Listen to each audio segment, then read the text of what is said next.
오늘 새벽 우리에게 주시는 하나님의 말씀은 구약성경 사무엘상 4장 11절의 말씀입니다. 오늘 본문의 말씀을 제가 읽겠습니다. 하나님의 기회는 빼앗겼고 엘리의 두 아들 홈니와 비느하스는 죽임을 당하였더라. 아멘.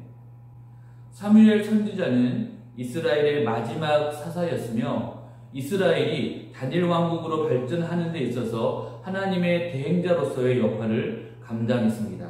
그것은 바로 하나님이 택하신 자에게 기름을 부어서 이스라엘이 단순한 왕국이 아니라 하나님이 직접 통치하시고 다스리시는 하나님의 나라로 세우는 것이었습니다. 바로 그 위대한 사역을 위해서 사무엘은 하나님의 부르심을 받았던 것입니다. 이런 의미에서 오늘 본문의 사건은 이스라엘의 영적 상황이 얼마나 악하고 타락했는지를 보여주는 사건입니다. 오늘 말씀에 보면 블레셋 민족은 이스라엘을 또다시 공격합니다. 사사시대에 블레셋의 침략은 자주 있었던 일입니다. 이들의 공격은 사사기뿐만 아니라 나중에 사울 왕 시대에도 그리고 다윗 왕 시대에까지 계속되었습니다. 구약시대에 이스라엘이 이방 민족의 침입을 받아서 전쟁을 벌이는 것은 단순한 전쟁이 아니었습니다. 이스라엘은 다른 민족들과는 다르게 하나님께서 선택하시고 자녀 삼아주신 거룩한 백성들이었습니다. 왜냐하면 온 열방을 위한 복의 통로로서 그 사명을 감당하기 위해서 우리 주님께서 그들을 불러주셨기 때문입니다. 따라서 이방 민족이 이스라엘을 침략하는 것은 그냥 우연히 이루어진 일이 아니라 하나님의 절대적인 섭리였고 이것은 하나님의 허락 없이는 불가능한 일이었습니다. 그렇다고 한다면 오늘 본문의 사건처럼 블레셋 민족이 이스라엘을 침략하는 이유는 무엇일까요? 그것은 바로 이스라엘의 범죄함 때문이었습니다.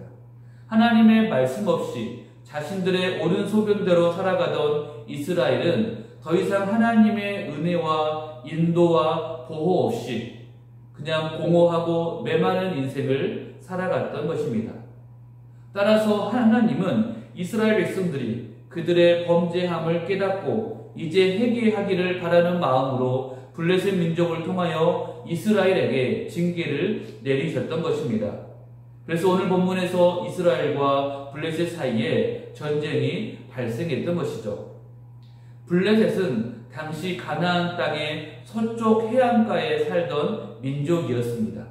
이들은 이스라엘과는 다르게 일찍부터 각 부족들이 연합을 하고 국가적인 형태로 세워가면서 강력한 군사력을 가지게 되었습니다. 그래서 늘 주변에 있었던 이스라엘 민족들을 괴롭히고 위협했던 것입니다. 2절의 말씀을 보면 이스라엘은 블레셋과의 1차 전투를 하면서 4,000명의 군사들이 목숨을 잃었고 그 전투에서 패하게 되었습니다. 이러한 전쟁, 이러한 패배는 그냥 단순히 이루어진 것이 아니라고 말씀을 드렸습니다. 먼저 이 전쟁은 이스라엘을 향한 하나님의 징계였고 둘째는 이 징계를 통해서 이스라엘이 회개하기를 바라는 것이 하나님의 목적이었습니다. 하지만 이스라엘은 이 전통을 통해서 그것을 깨닫지 못했습니다. 패배의 원인이 자신들의 범죄함에 있음을 인정하고 또 회개하기는커녕 어떻게든 이 전쟁에서 승리하기 위해서 그들의 인간적인 지식을 모았습니다. 그랬더니 그들이 했던 결정은 무엇입니까? 하나님 임재의 상징이었던 언약궤를 이 험한 전쟁터로 끌고 갔던 것입니다. 하나님을 마치 무당의 부족처럼 그렇게 여기고 사용했던 것입니다.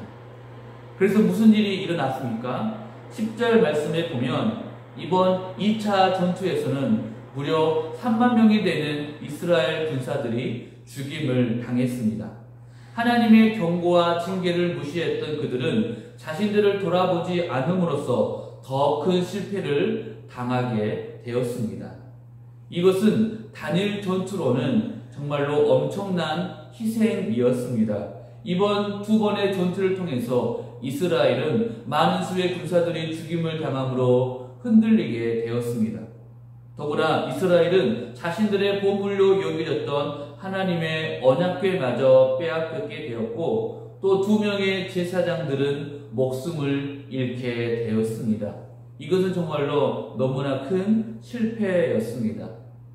우리가 오늘 본문의 말씀을 통해서 깨달아야 하는 것이 바로 이것입니다.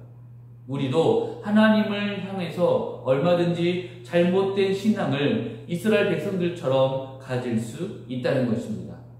가나안 땅에서 살아가던 이스라엘 백성들은 언제부터인가 가나안스럽게 하나님을 믿게 되었고 가나안스럽게 신앙생활을 하게 되었습니다.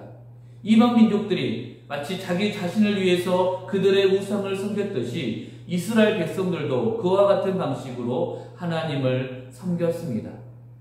자기 자신을 위해서 살아가고 또 그것을 위해서 하나님을 섬기는 것, 하나님을 섬기고 이용하는 것은 너무나 큰 범죄입니다. 하나님께서 우리를 선택하시고 자녀로 삼아주시고 또 하늘의 은혜를 내려주신 목적은 그것이 아닙니다.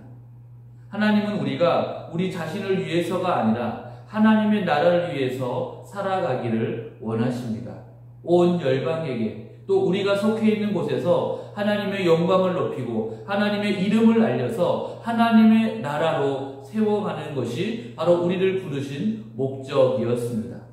그런데 언제부터인가 이스라엘 백성들이 그러했듯 우리도 우리의 소견에 옳은 대로 행동하게 되었습니다. 하나님을 위해서가 아니라 우리 자신을 위한 인생, 우리 자신을 위한 신앙생활로 변질되었습니다.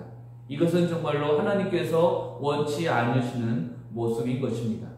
하나님을 아무리 속인다 한들 하나님이 그것을 모르실 리 없습니다.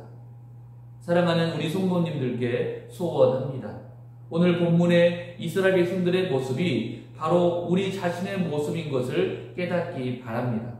그들만의 죄가 아니라 바로 우리의 죄인 것을 인정하시기 바랍니다. 그래서 우리를 향한 하나님의 부르심대로 다시 한번 우리의 인생과 신앙을 다짐하고 결단해서 이제 이 땅에서 우리가 속해 있는 가정과 일터와 직장이 하나님의 나라로 세워지기 위해서 오늘 하루도 힘쓰고 애쓰는 우리 모두가 되기를 간절하게 소원합니다. 그래서 하나님을 주시는 은혜와 사랑을 충만하게 누리시기를 주님의 이름으로 축원합니다. 기도하겠습니다. 사랑이 많으신 주님 감사합니다. 오늘 새벽에도 우리를 단잠에서 깨워주시고 귀한 말씀으로 은혜 주시니 감사합니다.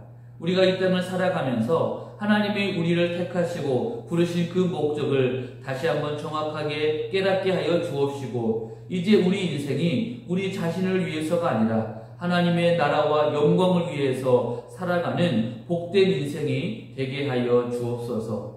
그리하여서 우리가 살아가는 가정과 일터와 사업장에서 우리 교회에서 우리 한 사람을 통하여 하나님의 나라를 세워가는 주님의 귀한 백성들이 되게 하여 주옵소서. 다시 오실 우리 구주 예수 그리스도 이름으로 기도합니다. 아멘.